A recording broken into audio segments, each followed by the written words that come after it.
New York City almost became like a lawless thing where just people did whatever they wanted, taunting the cops.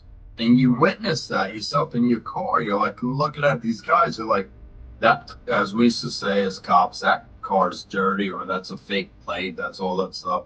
And the cops won't pull them over because, God forbid, if you do, they ride around and scream. It's a racial thing. It's like, no, you have a stolen car, you have drugs, or you committed a crime, and you're stupid and you're getting caught. But our also judicial system, since the powers that be, let all these people out.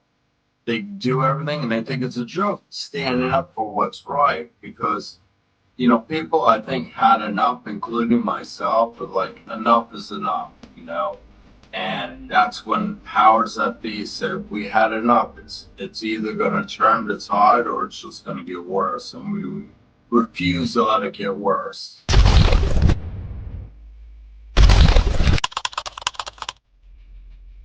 What's up, everybody? This is Simon. On this episode of the Ideal Hour, I have Oscar Smith here. He is a former Special Operations Unit and detective in the New York Police Department. He also has some expertise in scuba diving as part of a team there, Elite Scuba Diving Unit. I almost died scuba diving, so we'll get into that. And we're going to get to hear his story. So thank you, Oscar, for joining us, and appreciate you coming on the Ideal Hour. No, thank you for having me as a guest. Greatly appreciate it. Thank you. Thank you. All right. So I just hear you came back from a nice trip in Bali. And how was that like?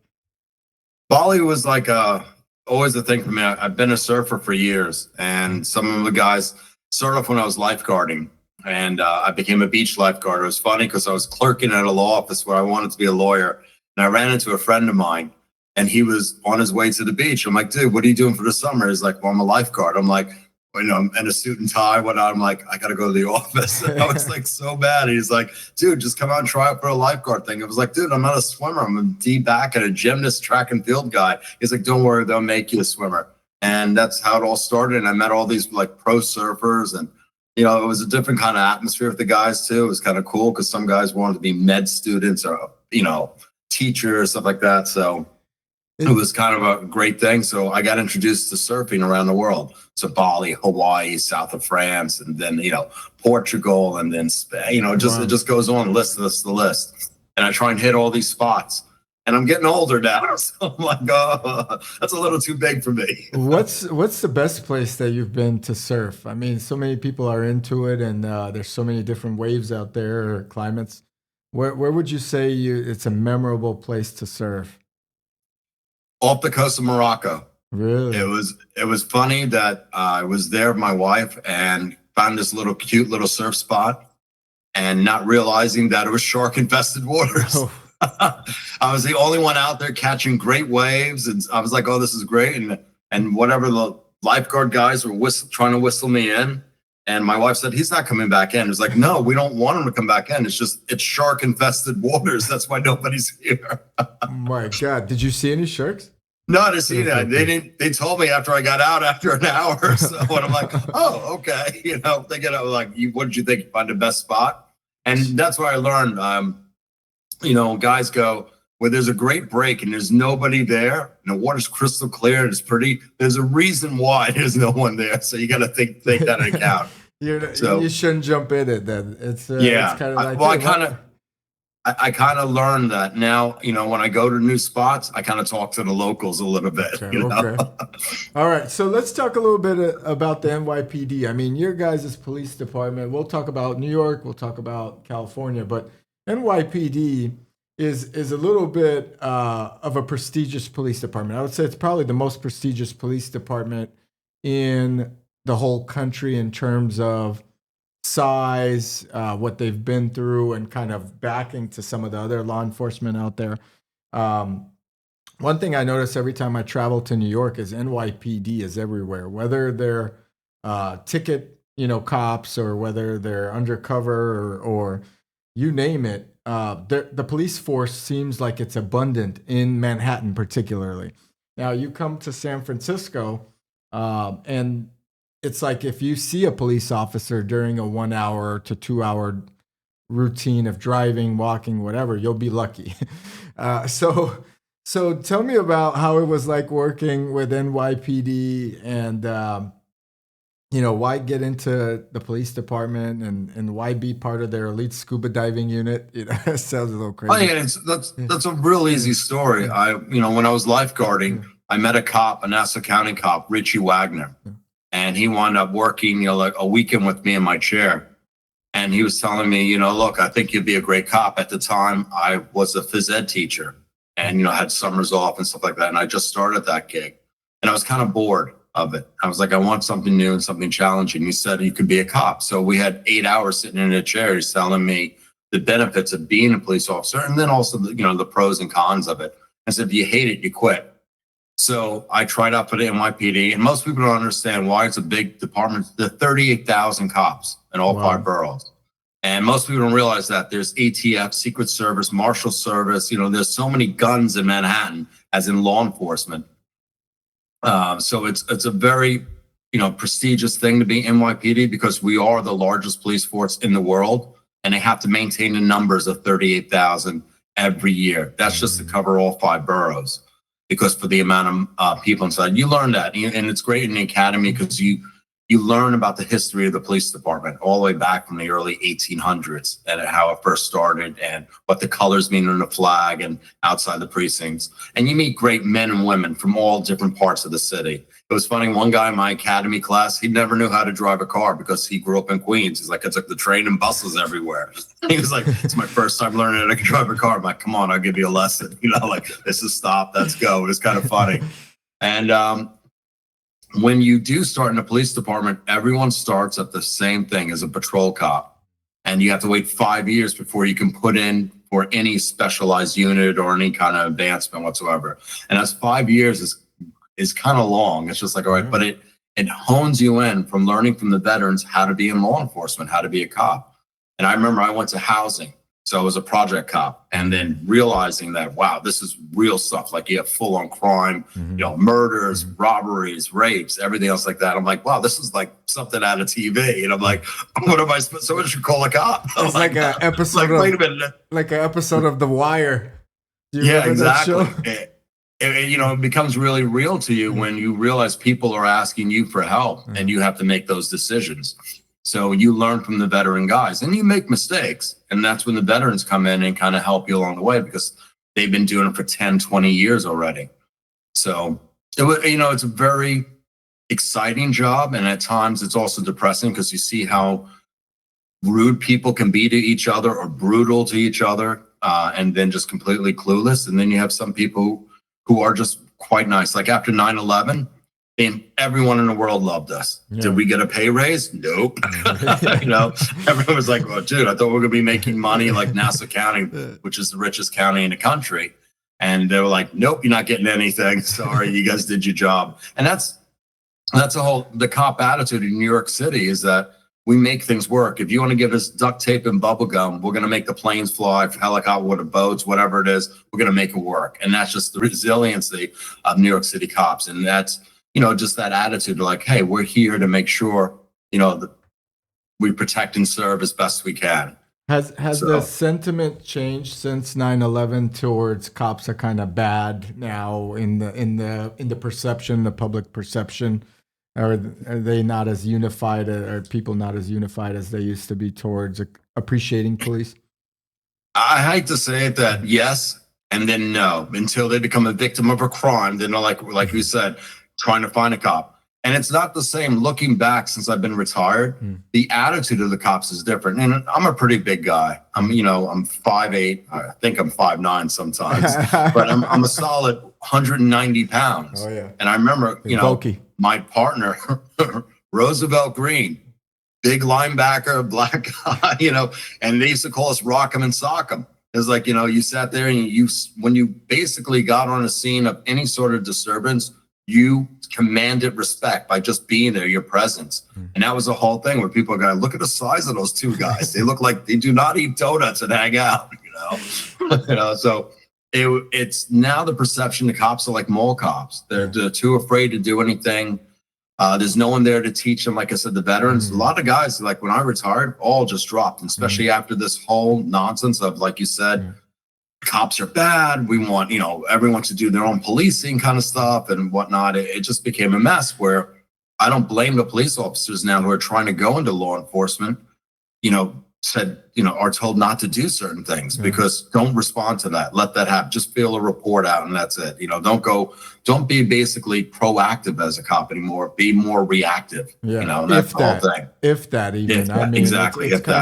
I think it's kind of crazy. I think in these democratic cities and in these democratic states, in some sense, for some reason, and I have a neighbor that across the street from me, he's a police officer. He witnessed someone stealing packages on our front doors, and he's like, and I said, what happened? And he's like, I can't do anything about it. I'm too afraid that if something goes down and I stop him, I'm going to get sued or I'm going to get fired. Correct. I'm going to, I'm going to be like the bad guy. Right. And correct. Exactly. And it's very sad that it's come to that. I feel like Florida is a bit different, obviously Texas, some other states out there, but for some reason in California, it's the same sentiment. And I train in mixed martial arts with some of these police officers as well. And they're like, hey, I don't want to be on that scene, to be honest with you.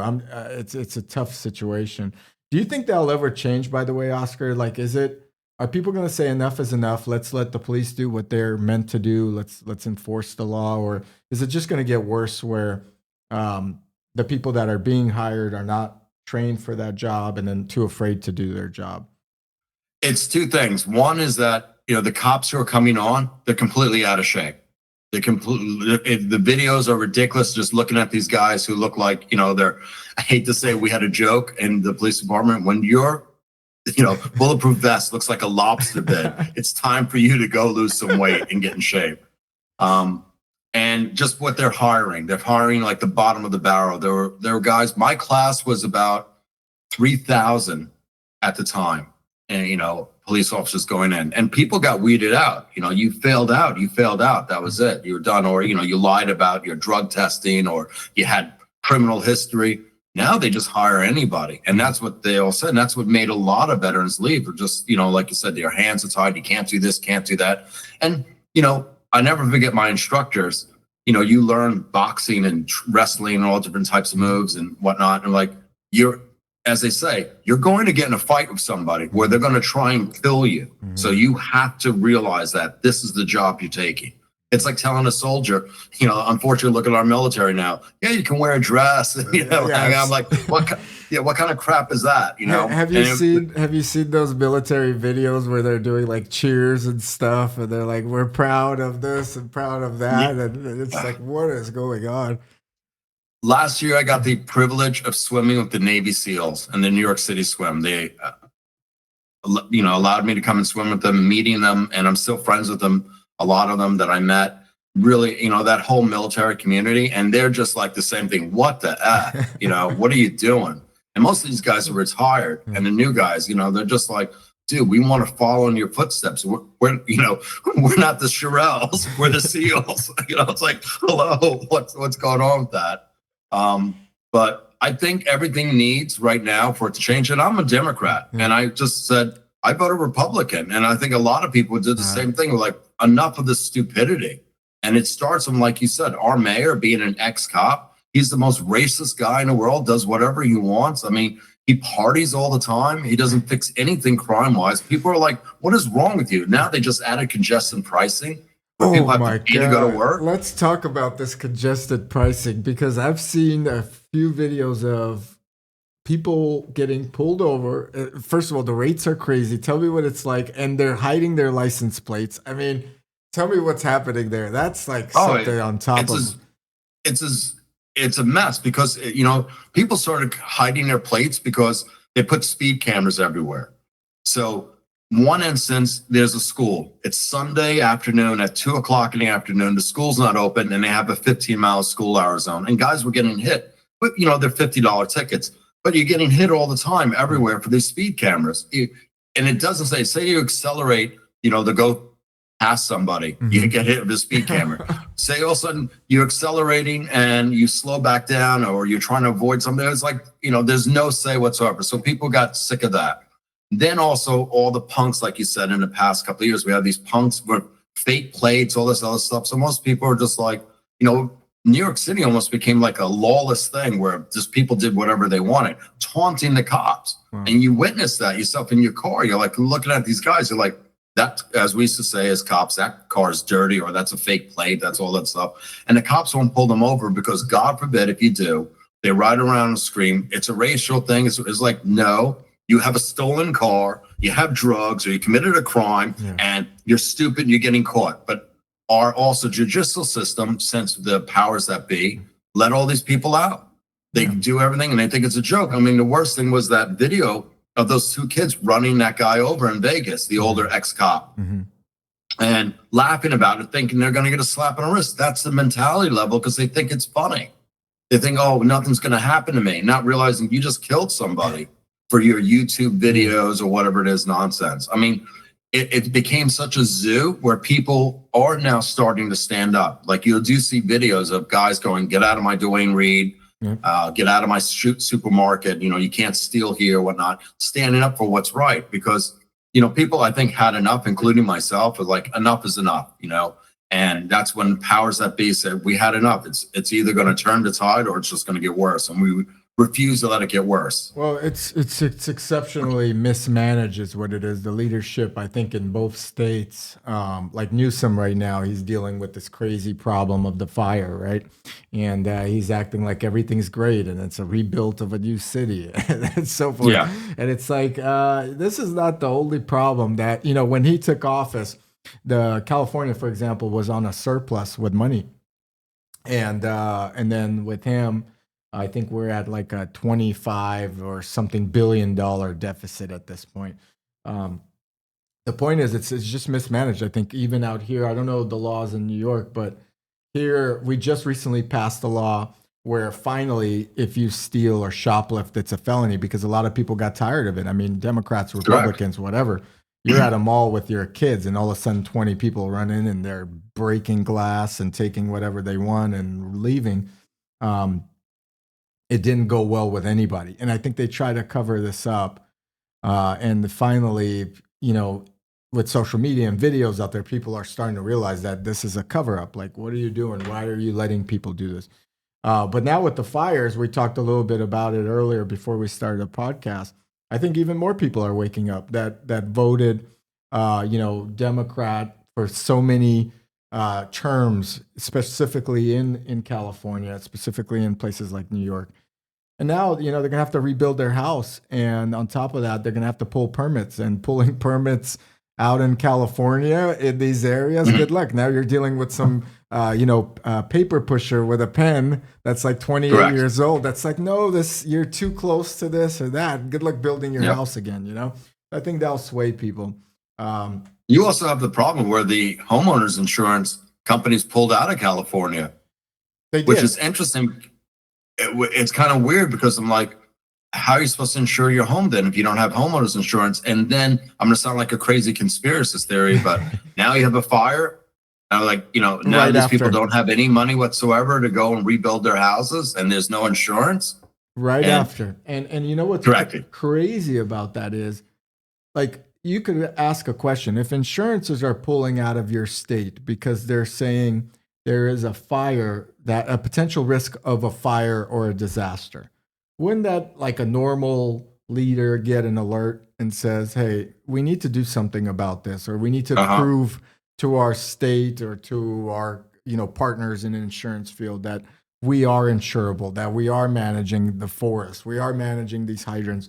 They're having no water in a fire hydrant is like you having no bullets in your gun during an act of bank robbery. You know what I mean? It's like it's more like I have no oxygen in my scuba thing. Like, oh, let me just go down and basically drown. Yeah, exactly. It's like, what the hell? And they warned them about it, and they're near the coastline. Did you see like airplanes picking up water and then trying to dump the water? We had them. Yeah. We have those in aviation. When I was air sea rescue for years, what we call Bambi buckets.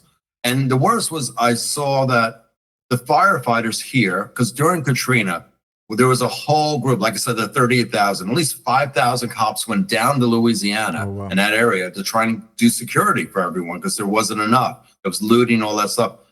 For Nielsen, for him, the governor to go, no, I'm not going to take these guys. I'm going to take guys from Mexico. I don't know if that's true, to come up here, prisoners out of prison, to go give them a shovel of dirt. They're like, oh yeah, sure. Okay. Yeah. You're going to let me go out and play it. Goodbye. See you later. I'm like, but you're not going to take real firefighters from other cities or in other parts of the country or offering, So it's like, are you hiding something? Are they going to find, because their job, especially there, like, hey, this fire wasn't caused by that. This was caused by this. There you go. So, that's a big point. Why are these fires being caused a month before big insurances drop? And then also on top of that, why are you not letting professionals fight it that may, see something, right? Correct. And then, and there are videos of people creating arson. And listen, you've dealt with criminals. I mean, as a detective and part of the NYPD, these people are purposely lighting fires to get into your house or in your neighborhood and rob the damn neighborhood blind before it all burns down. It's like a double win for them because they're burning their evidence, their fingerprints, whatever it is. Correct. There's nothing there afterwards. There's other conspiracy theorists came up with some weird thing where, like, are these fires caused to kind of burn down what some of these people have as evidence on some of these other crimes? I mean, some of these homes are like $30 million, $20 million, and the people that live there are, potentially. Which is funny. You mentioned that you paid $30 million for a house and it burned down in it. What material did they use that your house went up in flames like that so quickly? I was like, it's more like a $10 house instead of $30 million. Not only did it burn so quickly, but I mean, how is it?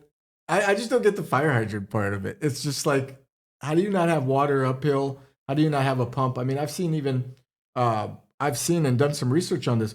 In these high fire hazard areas, they put sprinklers on these poles above. Yes, correct. Yeah. And, and they just, like these other places in China and so forth, basically like water cannons will open up. Correct, exactly. And just spray all over. And we have none of that. And then on top of that, the roads are closed and so forth. And here's the thing. There was a lot of warnings, I would say, for the LA fires, because this isn't the first one, right? I think in the past 5 to 7 years, they've had some pretty tremendous fires caused by homeless people off the freeways and this and that. In California, Northern California, we've had the Napa fire, which burned through. I remember that. You remember that? That literally burned through so much of Napa. Calistoga almost caught on fire and so forth. And the guy's done nothing. I mean, like, he's literally done nothing. But that's the whole thing. When you have some sort of botanist or someone who comes in and says, hey, you know what? You want to prevent the fires? First of all, you had to make fire breaks. That's what, like, you saw, like what we have when you go upstate. Big fields, and there's a huge, 50-yard wide break. So this way, if fire does not continue on, to get a way to contain it. The other way was, as they said, you cut the brush down.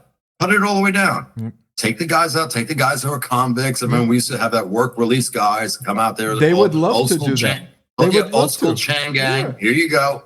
On horseback. You're cutting all this out. And that's where you get rid of the fire. You're getting rid of the fuel for a fire. Someone throws a cigarette out, or I love today in the New York Post, my trashy paper that everyone reads. It was like, oh, Nielsen said, fireworks are the one that started the fire. Really? So that fireworks? But all over the city, you decide to start fires? At each location. Yeah. Why do they, I just don't get the politicians. I think they think that people are dumber than they are. You know what I mean? Like, they'll say something like, oh, this is caused by climate change. Like, it's such an ambiguous statement. You know what I mean? It's just, okay, if it's climate change, where's the proactive? Where's the evidence? Where's the data for that? Well, fine. Even let's say I'll agree with you. You're a big activist in climate change. Fine. Climate's changing. But where's your responsibility to make sure that you do you cut down the brush, you have water in case there's an emergency? I mean, I saw firefighters using a purse to put out a fire in Los Angeles to hold it like with water. It was the craziest goddamn thing I've seen. I was like, this is ridiculous. But see, that's the thing. I think all the politicians now, they're just crazy in their head. They think whatever it is that, they're either sniffing glue or doing coke or drinking. I'm like, they're just nuts. I'm like, and for them, like our MTA, he told everyone, oh, all the crime is in your head. Literally said that quote to everyone, like all the subway crime. And that day someone got stabbed on a subway. Like, we don't even have cops on the train anymore. When I was started as NYPD, you had 3 branches. You had transit, housing, and regular PD that was on patrol. And you hated transit because you're always stuck in what we call the tunnels and whatnot. And the radios did not work. Each basically sector had a different radio channel. So you couldn't call anyone until you got above ground and things like that. So transit was one of the worst things, but the cops were paired up always together. You never were in a line or 4 of you together. You don't even see the cops anymore on the trains. You don't see them anymore in the streets as much as, a little bit more than like what you said, but it used to be, everyone you loved seeing us. Always. They always felt safe. I never forget when I used to take the train home in uniform during 9/11 because we had to do, doubles and triples. And people go, officer, it's so great to see you. Thank you. It's midnight or 2 in the morning. I'm like, yeah, no problem. Don't worry about it. And it's just to the point where the Democratic Party, you've wanted this whole thing to work and your way did not work. And you can't be man enough or woman enough to admit we have no idea what we're doing. And we're just stealing money also on top of it all. Where's all this money going to? Because the same thing in the city of New York. Dude, where does all this money go? We had 8 years of de Blasio and the whole Black Lives Matter nonsense and all this stuff. Where did all the money go? And they just all do, oh, I resign. I just resign. And I was like, dude, no, take these people out and give them an old-fashioned ass whipping. That's what they need. It's so insane. The money does disappear and nothing gets done. And it seems, and here's another thing. What other profession, like if you run a business and you do run a business, you have your studio, it's OD Studio. Is that correct? Is that what it's called? That is correct. If you were just a horrible business owner and couldn't balance your budget, couldn't figure out where money is and so forth, but you wouldn't give yourself a raise, right? You wouldn't be able to pay yourself more. Oh yeah. Out here, they're just making more money. I mean, Newsom bought very recently, he bought a $9.1 or so million house. I don't know if you read that. No. I don't know how he could get that house, but it's next to where I have a place as well. And I was like, $9 million house, and I think his salary is like $250 or $220. Correct. So very interesting. But see, that's the thing where you need to go and it's like, all right, show me where you got the income to buy that. And it's like, they want to talk about, oh, I bought this house, I have cars. I mean, that's like our DA Bragg. He has cars, yachts, whatever, not like super yachts like Bezos or anyone like that. But I'm like, dude, you make like $150,000 a year. How are you getting all this stuff? It's like, give me a break. Crazy. Alvin Bragg, man, he's got some heat for going after Trump the way he did. And do people love Trump in New York or generally hate him? We love Trump in New York. Okay. People turned around because you know what? Everyone loves an underdog. Okay. Yeah, and I love that. That's the whole thing where people, it's funny because I saw a thing before where it was ex-cons for Trump, because now he's got street credit. You're a felon, bro. You're like, we're rolling with Trump. Yeah. You're like an OG, as they would say. And, people just got tired of inflation is high, your car insurance doubled, everything, gas prices went up. I mean, you guys had the worst gas prices out there in California, but between the thefts and all that, everything adds up where people go, all right, where am I supposed to get an extra $400 a month? I'm working 2 jobs now. I'm doing this, doing that. I'm like, you make them where people are just like, I had enough, I'm going to leave. And that's what's literally going to happen to the city if it doesn't change. And people saw that. Like, I felt bad because I had a couple of neighbors. I've been in Tribeca where my studio is located for 22 years now. Oh, wow. And I've seen businesses come and go, restaurants, shops, things like that. And I think about the guy who has a little retail shop. He's like, oh, hey, like yourself, like I want to be a designer. I saved up enough money. I'm opening up a little boutique shop. And you got some punks who keep coming in there and stealing stuff. Yep. And they can't afford that. They can't afford that. Yeah, exactly. How can I afford that? Yeah. It's crazy. So they close up and now there's like an empty store there on Broadway in Soho. It was the prime real estate for anything retail.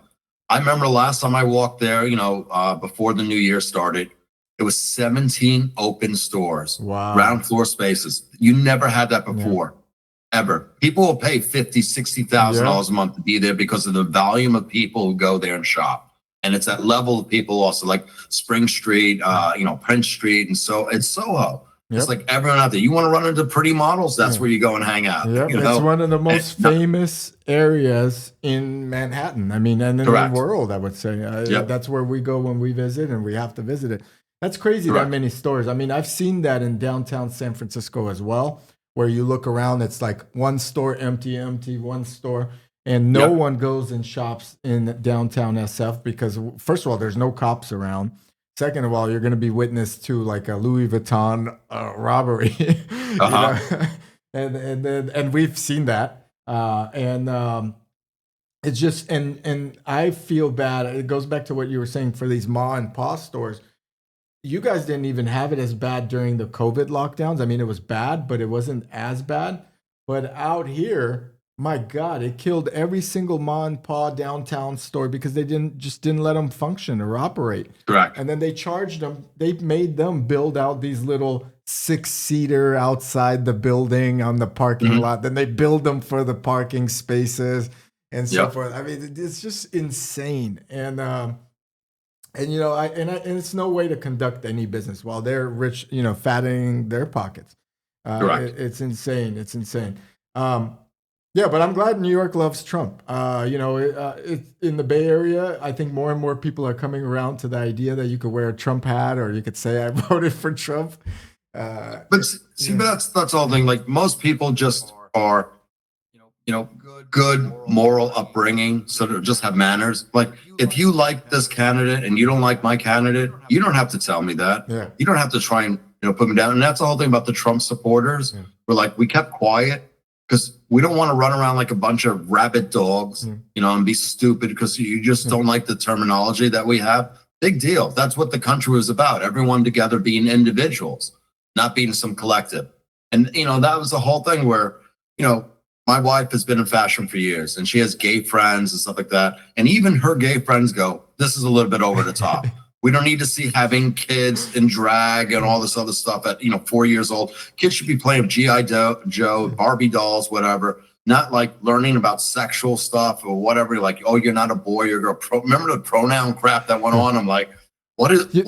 You mean you're not for or a proponent of trannies reading to your kids at school for no God-given reason? Yeah, I'm like, what? How come the principal can't just sit there and read to the kids? I mean, it has to be a normal thing. It has to be a tranny. That's 6'6". Yeah, and it's not even a good tranny. It's a pretty tranny, something like that. You got some. It's like me in a dress. Hanging out, going, hey, what's going on, guys? Yeah, call me Octavia. 5'8", maybe 5'9", $1.90 reading. Hey, let's read Hansel and Gretel over here. Yeah, exactly. Jesus, man. There's something wrong there. And I'm like, all right. And people thinking that's okay. And that's, that's another thing. Like with Beck Ramsey and Musk coming in, someone finally stepping in and going, enough is enough. Like the Board of Ed. How much money do you give the Board of Ed to do what? And why do they have so much power? It's crazy. That's crazy. Who would think that? Like even here in New York, I'm like, Adams was running on this whole thing on, I'm going to straighten out the Board of Ed because who knew their budget was $32 billion. I'm like, where are you guys getting these numbers from? I'm like, $32 billion. I'm like, that's like, we can build rocket ships and go to the moon and back and forth. I'm like, it's insane. It is. And I don't know if they just fluffed the numbers up, but he said he was going to revamp the, Department of Education, MTA, and he didn't do anything. And like I said, it starts at the top. I mean, we've been through in the history of the NYPD, we had 4 police commissioners in a matter of 2 years. Yeah. One corrupted worse than the other. And it's just a joke.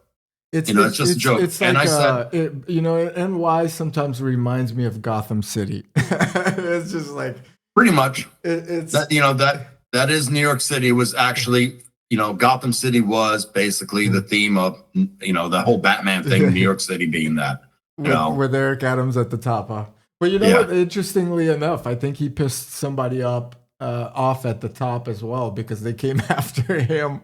Oh no, I know that. I'm sure he did. Yeah. I'm sure he ruffled a lot of feathers because, like I said, New York is Trump's city. He has a lot of supporters, a lot of people there. I think more so he pissed off, basically, as the saying goes, don't bite the hand that feeds you. Yeah. So all his supporters that he rallied around and stuff like that. And you basically turn your back on them by saying, oh, you know what? Let me, these guys own restaurants or businesses when I'm like, dude, my place had to shut down. I had to do this. You're not doing it. There's no police protection. Why am I paying taxes for?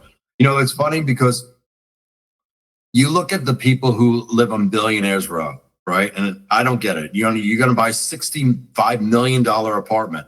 And I'm like, you can't even park your car in front of the place. It's so weird. It's like, why even bother? So these guys are contributing to this guy. Everyone always asks campaign contributions and favors, all this other stuff. But I was like, if I'm spending $65 million for my apartment, I want my own parking spot that says Oscar Smith right there. Or at least and an ocean to look at or something. I mean, goddamn. Exactly. And it's just ridiculous, the real estate right now in Manhattan, how it just went over and through the roof. And then him talking about building low-income housing. I'm like, there's no other place to build. And not happening. There's no empty spot. There's no parking lots anymore in Manhattan, nothing. They've been talking about, here in the Bay in San Francisco, they've been talking about, hey, now the office space, let's convert that to residential. So they almost like killed a lot of businesses, try to have everyone work remote. And then at the same time, are trying to convert or will try to convert, I feel like, every single office building or a portion of them into apartments. I don't know the permitting part of that aspect because everything's kind of different, right? But, I don't know if it's done on purpose or not. That's the question. Like, are you really trying to not make sure people go into the office anymore? I mean, that seems to be the consensus in a lot of areas where people don't want to go to work. You know what I mean? It's like, hey, I want to see, that is, really true because I think people going and commuting to work, it gives them purpose, first of all. And that's one thing. Like, you get dressed, you go, you're not physically and mentally lazy. You want to look good. You want to feel good. Go to work, interact. And it's great social interaction. Meeting a girl or a guy on a train, whatever it is, talking. It's a normal thing. Plus, also, I think as a business owner, I pay rent for my, my gym. If I told my staff, oh yeah, work from home, why would I have a gym then? It's like, why would I have an office building if I'm going to have half the staff there is paying? Because your landlord's not giving you half the rent because half your people show up. And I think it's really a mess when that whole remote thing came. I mean, within a couple of years, look how our society just completely flipped, almost 360 degrees. So weird. When would you ever think 20 years ago, you go, drugs are legal. You can run around and be in a dress and a beard and a panties like I've seen in Manhattan, guys in panties walking around like, what the F is going on in the world? Use a woman's bathroom with kids nearby as a man or a woman, whatever you want to call it. And the thing about, you can steal. You can steal up to $950. That's okay. And the politicians all going, I never forget the AOC chick going, oh, they're just stealing for bread. Yeah. What? Yeah. That's literally your mentality. But then again, here's this where I love her famous line. We should go study the sun at night when it's not as hot. Literally, I could not believe she said that. What about the LA mayor just recently going, you could seek help on this website, URL. And then she just left it at that. I was like, what the hell? This woman doesn't know what a URL is. I know. Do you remember Kamala describing the cloud? That was like, I don't know if you've said, she's like, the cloud, it's just up there. That's where your files are. I'm like, up there. Oh my God. Who are these people? But see, it's just what you said. It's like the mentality of people. I'm like, what is wrong with you? There's something wrong. Like, you guys are popping pills or are drunk all day. There's actually a legal term we call it diarrhea of the mouth, spontaneous utterance. You just, that's it. Just say something. Yeah, it's just like, you guys are so stupid. And like what you said, the public finally realizes we're not stupid. You're looking at us like we're stupid. You're telling me that, oh my God, aliens are coming and invading. Yeah. Like, oh, okay. They're just going through everything they can do. They can. Aliens are here. We're going to have to globally unite. For some reason, aliens always pop in the United States too. I don't see I don't see China having aliens for whatever reason. Exactly. That's because they don't need that. They'll just force you to do what they want. They're not even going to sugarcoat it, right? But here it's like, oh, you need us. The aliens are coming, like we need to unite. It's funny you mention that because that is so true. Because you don't hear about aliens in Russia. Yeah. Like Putin's not worried about aliens, right? Yeah. He's worried about NATO. Exactly. That's funny. That is so funny, man. But you know what? America's so interesting, especially the last 4 years. I mean, or 5 or whatever. You know, I remember going to a store.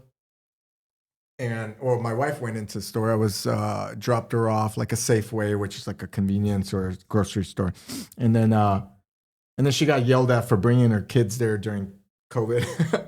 Yeah, and she turns to the woman and goes, "Where do I leave my kids?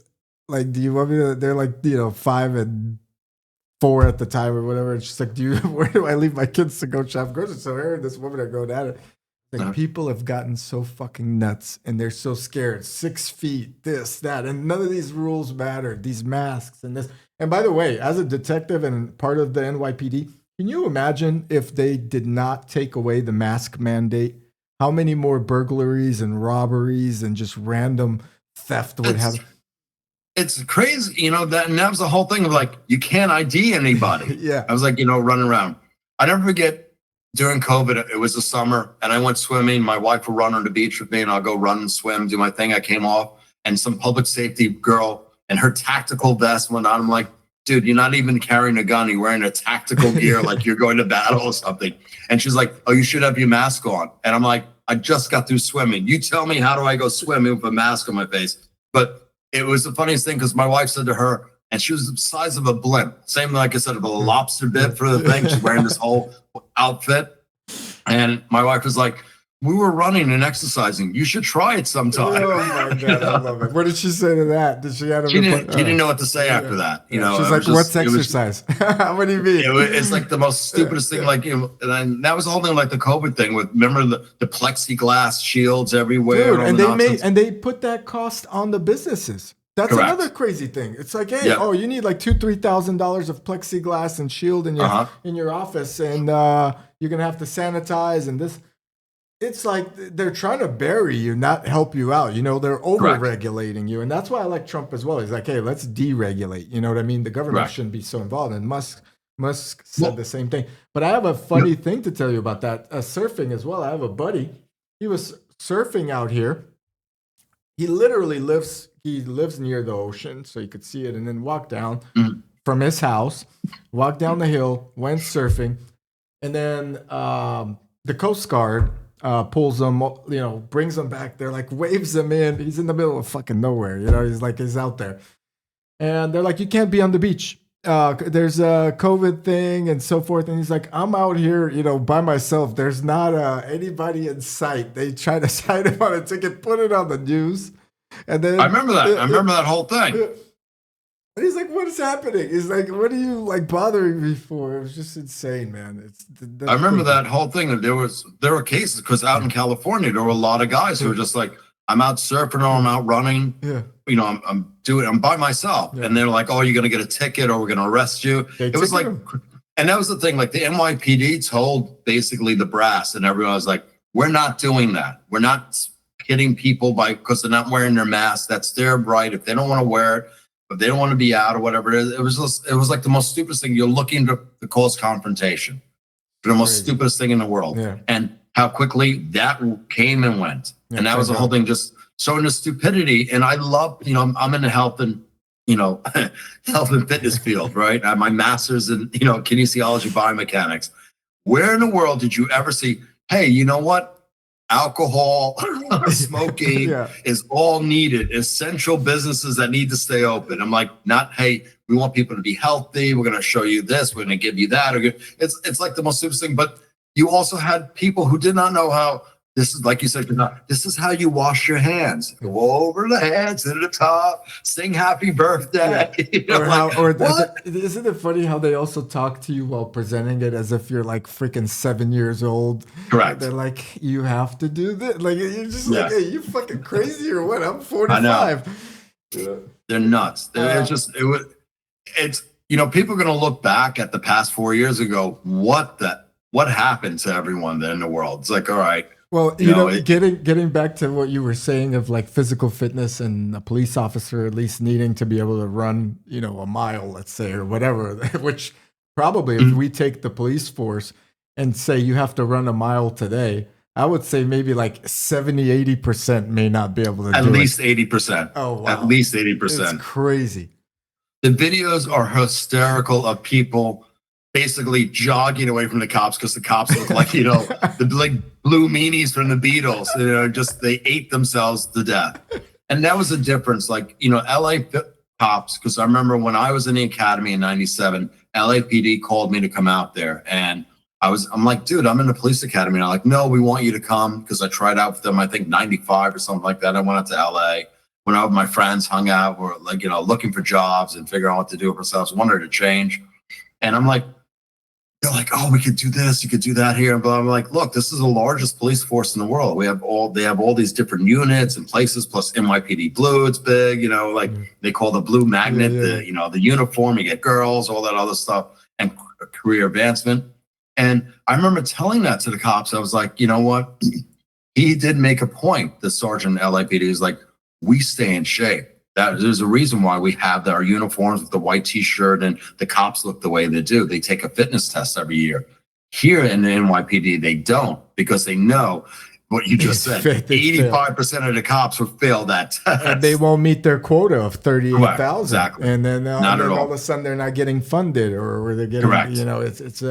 It's insane. But it's not, I mean, you can't, you just can't, it doesn't make sense. It doesn't make sense for safety of the person and the police officer. You know Correct. what I mean? It's like the police officer. Can you imagine if someone just waited them out for a minute, ran a little bit with them, and then turned around and just tackled them? You know what I mean? If you don't have the numbers at that point, you could be screwed for life. Well, that was the whole thing where the FBI did a study, and they talked to all types of criminals. And the criminals said, I sized up the cops right away. Yeah. I knew who I can get away with things with and who I couldn't. Right away, there are certain cops that, or law enforcement guys, whether they're marshals, like, I don't want to mess with that guy. And back then, as I told my wife, everybody I tuned up deserved it. Yeah. And, it was just simple as that when it comes to fighting, where, you gain respect from that. Like in the projects, I was known as French Vanilla. They called me French Vanilla. And it was the funniest thing. They're like, don't mess with French Vanilla. Dude, that cop does not play, and they'll go like, hey, officer, you told people one time. And that's what I learned from two guys, Reggie and Boone, two big black guys, from down south. And they were just monsters of men. And I never forget them. Some guy asked him, like, hey, dude, you can't be in a corner, doing what you're doing, luring at girls. He was like, F you to me. And I was like, and I was in shock. I was like, what? I'm like, you just cursed me out? And I never forget Reggie. And Reggie was about 6'3", 6'4", solid 240-pound kind of guy. And he just took this guy and played drums with his head against the steel grate of the door right next. I'm like, oh my God, we could do that. And you know what? They probably never said anything again. Oh no, the next, it was funny because the next day I saw that same guy, and he was like, hello, Officer Smith, and it's like, that's how you get respect in the hood. People knew that. And I remember being in shootouts and stuff like that. It was just a whole different world when like I said, the veteran guys come and teach you what it's like to be a real cop. And, and sometimes you can be nice. And then like what Patrick Swayze said, God rest his soul, in Roadhouse, I'll let you know when it's not to be nice anymore. Just be nice. There comes a time when you have to put your hands on people. And that's the police department. People don't understand that. Yeah. It's like, being a UFC fighter and going in the ring, like, oh no, I think that's enough today. I'm here to read. Maybe we want to talk about maybe some potpourri or something, putting up drapes. It seems to me now the biggest challenge is defining what a woman is, or what pronoun they're going to use in terms of addressing a criminal. And these criminals are looking back at you like, oh man, this is too easy. I got my mask, I got my weapon, and you can't do anything. And then it's like they just run around. But speaking of unqualified, there was this woman. She was, I think, a chief of the firefighters in LA. I read that. I know exactly where you're going. But there's another, one is like, hey, isn't it great to have, LGBT as a priority? Wow, who gives a damn? It's a fire, right? The fire doesn't choose what sexual position you like. But the other one was like, wouldn't you want someone to rescue you Did you see that video where she's like, Yes, I did. So it was nuts. She said, we'll play the clip, but you want to see somebody that responds to your house, your emergency, whether it's a medical call or a fire call, that looks like you. It gives that person a little bit more ease, knowing that somebody might understand their situation better. She's like, wouldn't you want someone to rescue you that looks like you? And I'm thinking, I'm like, how the hell can you think about that while your house is burning? First of all, you can't see because of the smoke, right? Has this person ever been in a fire before? You know, and then she said, and if you don't like it, that's too damn bad. You caused your own mess. You know, I was like, this is crazy. But the worst one I saw was the DEI, the person, the chief who's in charge of DEI. Again, I don't care your sexual preference. What experience do you have? It's like you going to the pilot, you get on a plane. Hey, how you doing? How much experience do you have? Well, I was playing video games last week and they just hired me, put me behind the cockpit because I was doing like, Sims or whatever, just playing that game. And also now I became a pilot. What? Like, really? You want me to be on the plane with you? And I'm like, it's ridiculous. It's what everything right now is going through. Like, whoever heard of DEI? Like, I was so mad because with all these companies, like you have a company yourself, someone telling you that, oh, you need to have a DEI executive. They're like, what is that for? I know exactly who I need to hire or whatnot. I don't really care about, they could be green. Like you said, the alien can come and work. I'm happy he works the keyboard of his 8 arms. Like, I don't care. And like, you're telling me like this woman was getting $400,000 a year. I'm like, you talk about a money grab. It's like, for what? What are you going to tell me? Oh, you got 4 black guys, 2 girls, and a white guy. All right, you're good. What? Wait. Get rid of the white guy. Oh, yeah, he's got to go. We need a Spanish guy to take over for him. Get rid of him. He's the most qualified, but we don't need this mixture. Let's say he's the most qualified. It's insane, man. It's insane, and I'm happy. I'm happy. Hopefully that's ending. I know Facebook just dumped DEI, but listen, Mark Zuckerberg just went on a podcast with Joe Rogan, and he's talking about, how he's for this type of change and so forth, and how he loves hunting. And then Joe Rogan asked him a question like, what bow do you use or whatever, and he couldn't come up with the answer. It's all bullshit trying to fit in, but it's just nuts how they covered it all up, and now they're trying to save face, going, hey, this was just a waste of money, a waste of time, and actually didn't better society at all. It really, in positions of firefighters, police officers, even pilots you mentioned, that puts people in jeopardy, man. It's not funny. It's like we laugh at it. There's a reason why. But like you talked about, climate change, right? Everyone wants to have electric vehicles. Would you fly in an electric plane?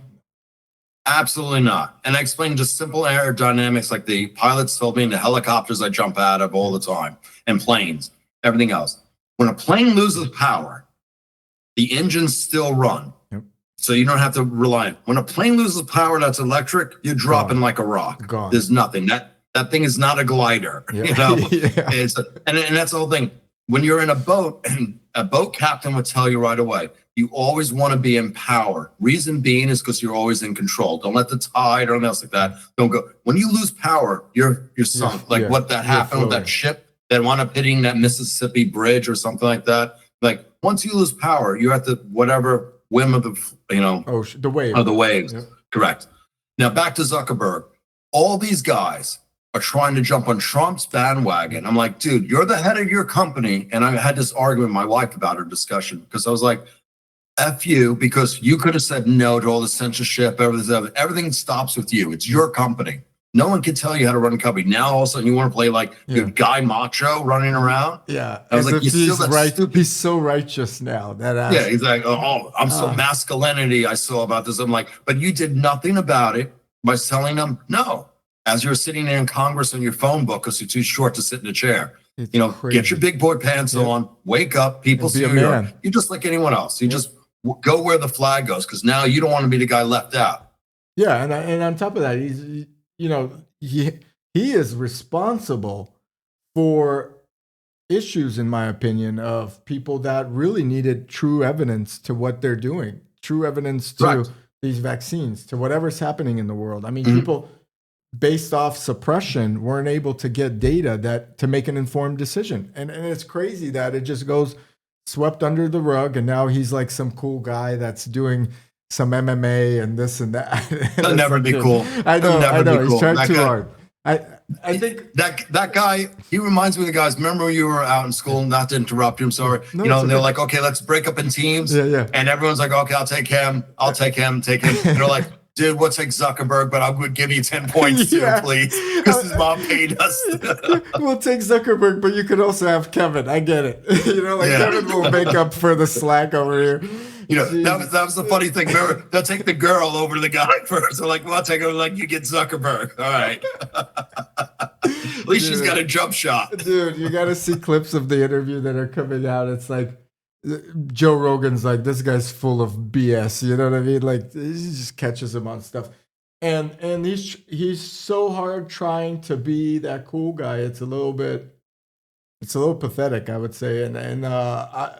That's why when this whole Zuckerberg versus Musk thing came out, or I don't know if you remember that, they were talking about beating up each other, that's a pay-per-view I would pay for just to see who the hell kills Everybody them. was. Yeah. I told Musk, I said, dude, if I can get in touch with you, I would train you to beat the crap out of this guy. For sure. I would get you some great grappling guys, everything else. I'm saying, I'll go talk to 𝐒𝐬𝐦𝐿 everybody else. Like, people will pay, like you said. I want to see him scream like a baby, you know. I met 𝐒𝐬𝐦𝐿. He's so funny, man. He's such a funny guy. He's you know what I like about 𝐒𝐬𝐿 is he has this old Brazilian fun mentality to him. He's like just a very easy kind of funny guy. And now I train with his brother here in San Francisco, Ralph or Half, and he's like a bull, man. He's like a pit bull. He's got no laughter to him. I don't know. He's just a really serious guy, you know. Different phase. Yeah. It's funny. All right, so let's talk about scuba diving since we covered all the DEI stuff and all the funny crap that's going on in the world. Scuba diving. I'll tell you this much. I almost died. They had to take me to a decompression chamber. It was my first time. I was in Parrot Cay in Turks and Caicos. And I always wanted it, but I didn't know how to swim in high school and all that. So it was like a really big stretch for me to pass this test. And I couldn't clear. What is it like down there for you? Like, is scuba diving your getaway or what? I started diving back in college. And like I said, I've always been a water guy. And I just picked up diving a little bit. And actually, I got a college credit for it. So I was so happy. It was like nice. a credit. And my professor, Harry Hohen, he was an ex-Navy guy. I think he was a SEAL or whatever. He was really connected with all these Secret Service guys, which was kind of cool. And he did a dive at Singer Island, Florida. And it was like a boat it was called the Rampage. So it got me really interested in wreck diving and doing different types of night dives and stuff like that. So the scuba diving community, to me, it's not really a physical active thing. It's more like your gear is just put together and you breathe. And, you know, it wasn't like, oh, we're going to go run and like, you know, join the Marine Corps, kind of like fun stuff. It wasn't. It was like, okay, we dive, we float around, hang out. And then the guys after the dive, let's go eat, go to the bar. You know, like, that wasn't like, dude, can't we do some fun stuff? So with me having that in my background, that's when my sergeant at the time, I was in a narcotics unit in Manhattan. And he said, Oscar, I think you should join the scuba team. I'm like, what is that? He's like, oh, that's a really secretive unit in the NYPD where it's only 30 guys. It's the best of the best. Their test is, you know, basically you're SWAT on water. Yeah. So you get to blow stuff up, jump out of helicopters, do all this stuff. And I'm like, oh, that's cool. And I remember the test. The test was 1 mile under 6:55. So you had to run with your mind. But everything's back to back. So the first thing you start off with is 12 pull-ups. That the minimum you have to do is you try and max that up in 60 seconds. After that, it was a sit and tuck, and you had to do 75 in 60 seconds. Then it was push-ups. I forgot how many you had to do. It was like 80 or 100 or something like that within like 2 minutes. And then there was the run, and then everything consecutive. You didn't do anything, you automatically failed. And then the next thing was the swim. So it was 20 laps. You had to swim under, I think, either 15 or 18 minutes or something like that. I forgot whatever time was. And then it came to drown proofing. And drown proofing was basically you're treading water for 15 minutes. And then right after that, you had 3 minutes of drown proofing. Your hands have to stay out of the water. And that's when I was like, oh my God, you know, that's when your weight, basically your muscle works so much against you. Then after that, you had to put all your scuba gear on. and then you go down and dive with the master's instructors, and they try and drown you. Basically, you know, rip your gear off and everything else, take everything off, drop it all off. This is all one thing after another, no rest in between. So it was like, wow. And I remember passing this out. I trained for it. I'm like, all right, this is cool. And they were like, you know, we're the Navy SEALs, as they say, the NYPD. Yeah. And then when you get into the unit, there's only 30 of you. There's A, B, C, and D squad. So 8 guys in each unit, and you do days and nights, and flip-flops. So we were the only unit in NYPD that was allowed to sleep at night because we had to be fresh. So that was the whole thing. So anything happened, like when a plane went in the Hudson, my wife always still makes fun of me of that because I was blue because it was so cold, the water and the ice. And we were explaining to the powers that be at 1PP, it was like, it's a plane. It's going to sink. Once the bladders get filled or fluids, it's going to sink. It's going to be this lovely thing. It's only 30 feet of water there in the middle of the Hudson where it's sitting. This plane's going to stick out like a sword. It's going to be, you know, a tourist attraction. That wasn't a DEI pilot for sure. No. It was funny because the unit did not allow women in because women couldn't do that. And it's a physical thing. When you jump out of a helicopter of 200 pounds of gear strapped to you, you got to be strong. You got to be fit. And that was the whole thing I never forget in my interview. The one police plaza there at the top, the 13th floors where all the chiefs are and everything else. And I said, okay, what makes you different than anyone else coming in this unit? And I never forget what I said to them. Like, okay, you can drop me off in a helicopter in the middle of the Atlantic, come back 3 days later, I'll be sitting there petting a shark. And they're like, that's the guy we want. That's awesome. Yeah, it's back to diving. Diving is something the recreational people pick up. And I said to everyone, you know, when you dive enough, it's like looking at a fish tank. After a while, you know, then you do the wreck dives, you do the thing. And I basically was like kind of bored with diving. I kind of took a thing away from that, and I got into body surfing and boogie boarding more so and anything else. And it was just, you know, more recreational stuff, like I'm not really a big fan of boats because I'd rather be in the water than sitting and floating around on top. Like fishing to me, it's the most boring thing in the world. Like sitting there hanging, I'm like, they're like, oh, we got a fish thing. I'm like, why would I want to do that? Yeah, I agree. It's just like you want to be active. You're kind of like me. Remember I told you I almost died scuba diving. I came back, told my wife, she's like, oh my God, she was pregnant at the time. And she's like, you're crazy. Don't do it again or whatever. I had to They took me to like a local hospital. They're like, do you need decompression? And then they evaluated me. I didn't need it. Yep. I just couldn't clear. And I think blood came out or whatever. And then the fish start coming and I threw up. Anyway, but then as soon as like an hour passed, I went and took a catamaran out and I flipped it. And I'm in the middle of the ocean out there. And then they're coming in with their rescue, Sea-Doo or whatever, trying to flip me back. I'm hanging on. It was just funny. No, I scuba diving is fun, but I could see what you're saying is it gets kind of mundane. It's kind of correct. It's not as exciting or thrilling. But then, you also opened up a studio. So tell me why you opened up a studio and decided to become an entrepreneur. I was always in shape, and like I said, my background, my master's in exercise, phys ed and whatnot, and biomechanics and kinesiology, my master's in. I said, let me put that to test. And people would always ask me, Oscar, you're in great shape. You always stay active. And people were like, hey, can you come help me work out and stuff like that? And I work part-time at a gym. So I saw an opportunity after 9/11. Rents were really cheap. At that time, I had a girlfriend. She lived in Tribeca. I moved in with her from Long Island to there, transferred my precinct, left the housing department, went to the street in Manhattan. So I went to the 10th. People loved the cops there because it was, 9/11 just happened, everything else. And the guy I worked for, he had a really nice boutique gym in Tribeca, but he just ran it so haphazardly. And I said to him, I'm hearing from the clients that, you should have this, you should do that, whatever. And he said to me, well, if you know so much, open your own gym. 6 months later, I did. Nice. And just basically through word of mouth, growing clientele. Plus, I was very lucky across the street when I opened the gym, Victoria's Secret models lived there. Oh, my God. And their biggest problem was guys luring at them. Camera phones came out, stuff like that, taking their pictures. So they needed somewhere private to train. And then they came to me. And then just by word of mouth, What is Next, this, you know what I Oscar? Why had? didn't you start out with this? You had a dream job with Victoria's Secret models. This is But you know, but it was so funny because the guys at work, that's why the scuba thing worked out perfectly, because I only worked 3 days a week instead of 5 or 6 days as a regular patrol cop or in my narcotics unit. The whole thing was the guys knew that, you know, the cop job was like my part-time job. My full-time job was the gym. And, you know, I started training, then pro athletes started coming to me. They're like, okay, we heard about this guy. Let's go ahead. And then David Blaine, the master magician, he knew about 𝐬𝐜𝐴 𝐾𝐿, you know, Tom Brady, you know, this is like, it kept going and going. I'm like, oh man, I got to get a staff. I have too many people here. You know, what am I going to do next?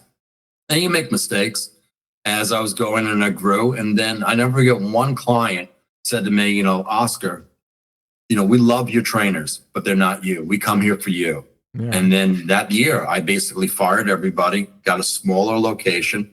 It was funny because I got the right next door for my original gym, just right next door, and you know, been there since. Just, made it more private. Well, your energy is really good. I could see why people just want to come and take your class. And listen, but it's like yourself. They love to hear the stories. They just love to hear, like, oh my God, you know, because you're a guy. You're like, hey, I did this. Yeah, I got smacked in the face by this girl. I crashed the car over there. I jumped over there. I was running around naked in the towel, you know, the hotel, get locked. You know, you're like, people love real stories, and that's the whole thing where people forget. You know, you start somewhere, and the guys go like, man, that's such a great feeling. You know, like to be free and kind of like run around with the guys and hang out. Like, you know, imagine when you were back in college running around with your guy friends and you have some great stories that like, well, this is the truth. That's what happened. My God, man, you've lived many lives here. And the Victoria's Secret thing was icing on the cake. Were those ladies nice or are they very pompous? Oh, they love me. They love me. I'm known as a big panda to them. I have literally a huge panda in my gym. Big picture that this Swedish model Lena got for me. She's like, you're like a big panda. So I'm like, dude, I'm not some 400-pound dude. I'm like 185 now, you know. And they're like, no, but you're like a big Papa Panda. You're like, you know. And there were, you know, the girls, it's on a different level because it's funny because majority of the girls sometimes will come to the beach with me and I try and teach them to surf or whatever it is, and they know right away. They're like, this guy's not trying to sleep with me. You know, he can't do anything to further my career. You know, maybe make introductions to other people. It's funny because I wrote a book and I self-published a book, and that got in my head because the Weinstein Publishing Company or Weinstein Company, which was a couple of blocks away from my studio, heard about me and then wanted to do a book on working out. But at that time, that whole workout thing was saturated. Like LL Cool J had a workbook, a workout book. Mario Lopez had a workout book. You know, wrestling stars had a workout book. So they just felt there wasn't enough because, it was too much because they said, we only published 13 books a year and we wanted yours. And they got me a literary agent. I was excited. I didn't know anything about how to write a book or whatnot. And all of a sudden they put the kibosh on it. I was so devastated. I said, I'm going to figure this out myself. So I went and spoke to a couple of people at my old school and like English majors. How hard is it? What can I do? And I was very lucky because I'm always old school pen to paper. So I would write down workouts and everything else for people because I was old fashioned that way. And I kept them all. And so I just took that and brought it all together to this English major. And she just helped me put the whole thing together. And, you know, it was just, you know, a fantastic thing because I love when people say that you can't do something and you go and do it. I love that. That's the best thing. That's, you know, and what I gathered from this is you had 2 nicknames now. It was like French Vanilla or something. And then French the Panda. And that's the project. That's funny, man. The Panda's better. It's better. And Victoria's Secret models are great, especially back then. Now they're kind of like... dude, they're busted now. What the hell is that all about? They're kind of like... the McDonald's version models or something, you know what I mean? It's like, but that's like the same with the, you know, Sports Illustrated, the swimsuit models. I remember going to that party and stuff like that, and the guys, and I'm dressed in like my gym clothes, and all the guys were figuring, I never forget sitting on a couch next to 𝐬𝐴 and then Jessica White, and there were a couple of Cecily Lopez was another one, and then she was from New Zealand or Australia. Beautiful girl. She tried to go into acting. And everyone was trying to figure out, who's this guy? And, you know, the girls said, no. One of the girls said, one of these guys, because all these guys are in suits, and I'm with my, at the time, not my wife, but my girlfriend at the time, and she's with me because she's in fashion. And she says, all these guys here are all the sponsors. They had the actually Sports Illustrated magazine, so they can get them, sign them all. And Ann B goes to one of these guys and goes like, hey, who's that guy that you keep talking to and all the girls are with? They're like, oh, he owns the gym that we all go to. And the guy came over and was like, oh, you got the gym for all the girls. Can I come? And I said, no. He said, why? I said, this is the reason why they come to me. So guys like you aren't there Stay trying away. to prey on them. Yeah. Stay away. And they were all laughing, stuff That's like that. Funny, man. That's funny. All right. Well, a couple last questions here as we wrap up. Great podcast. What's the key to staying in shape as you get older, for men out there listening, females, and what do you say is a good thing to keep them First going? of all, always, sorry, interrupt you. No, it's okay. Always stay active. First of all, stay active all the time. Your diet is important as well. If you're not eating right, same thing, like if you're not exercising correctly, go get someone to give you some advice or some training. Invest in yourself. That's the biggest thing, And also mentally, don't hang around a bunch of people who are going to sit and watch TV or whatever it is, and negative people. Find good energy for yourself. Get out and play. Get out and be physical and active and social and whatnot. That's the best thing about keeping, fit, and have a good laugh. Laugh, enjoy, go out and really experience nature, travel, do something that makes you happy. That's the key thing. Because my biggest thing I tell everyone, get off any sort of pharmaceutical drugs. You have a happy pill inside your head. Let those endorphins kick in, let all the adrenaline kick in, stuff like that. Enjoy your life. That's the first thing you have to do, is learn to enjoy your life and find out what works for you. I love that. No, it's great advice. And I would say that's the key, right? The mind and the body work together, and then they communicate. And if you feel great, you'll do great. And maybe you're gonna, from what I've seen last, Trump's bodyguards with the Secret Service looked kind of out of shape and probably couldn't carry him. So, so maybe you'll get one of those suited back up, staying in shape, and then maybe protect them. I don't know. It's a kind of a crazy life we live in nowadays, where you always feel worried if you say something to offend someone, but I think you just got to go with it and tell the truth, Well, that's it. It's just you standing up to your ground, And so you said down like in Florida, they have this whole thing about stand your own ground. There's nothing wrong when, men are men.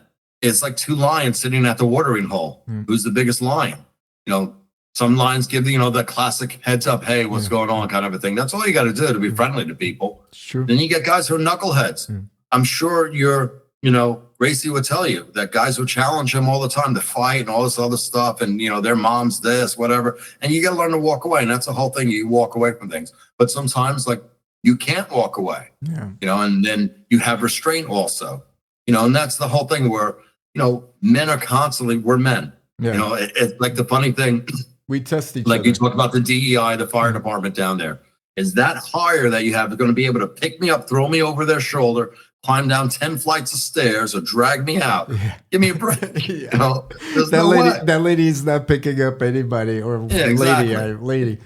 She's going to blame you for being there. It's too many stairs. Oh, it's your fault. Why did you move into a place with too many stairs? You should have known. You're dead. You're dead. Yeah, exactly. Oscar Smith, thank you so much. OD Studio, we're going to go ahead and link it below. Do you have an Instagram as well, Oscar? I'm off. So only I'm on is I have a LinkedIn account, and every morning I do a 15-second motivation for people. If you need a little pep and step to get you going every morning. And then the title of my book is called Natural Strength. In there is all types of workouts that I've done with all clients named after them. Like I have the Agent, the Brady workout. I even have a rabbi I train. God rest his soul. Hey, I love rabbis, but how was the Brady as a workout? Is he a nice guy? Brady's a beast, because he was getting married at that time to Giselle. Oh. And I met Giselle quite a few times, and I've said, I remember I used to say to him, because like, does your mama know you're playing football with these big boys? Because he's a very lengthy, kind of easygoing kind of guy. He's an easy target to hit if he gets hit. Correct. Yeah. He's like a pole. Yeah. That's it. Yeah. But, I said, in the off season, we don't want to do anything to hurt you. I don't want you to void out your contract. So I said, we're not going to touch anything too much strenuous. So I beat the crap out of him just with cardio and core exercises, or abs, as I say, the right term. And he was like, dude, I never knew anyone who knew so much about, really how the body works, and just beating the crap out of me without touching a weight. And I was like, well, thank you. I take that as a high compliment. That's great. He, like I said, he's a really nice, reserved kind of guy, and I felt kind of bad what happened with him. And with Giselle finding a jiu-jitsu black belt. Yeah, that's not, no guy wants to admit that, hey, my wife's been cheating on me with a trainer, dude. That's like Lou Diamond Phillips when his wife left him for a girl. Like, no one's like, oh, what did she do? She left me for the dog? No, she left me for another girl. That doesn't make your manhood too much better. Your manhood just goes a little bit lower. Big time, big time. Man, it's like, what do you do with that? Yeah, he got blindsided by that kind of a blindsided term in NFL, but he definitely got the wind knocked out of him, and I think he's doing all right though. He's got a nice place. He's just built his home. He's got this TV contract. You just got to roll with it. That's all. Okay. You roll with it. There's nothing you can do. When something like that happens, how do you recover from it? And that's the whole thing. That's where you guys come in. You're like, dude, you messed up. Sorry. You weren't cleaning the carpet enough or whatever it is. Like, all right.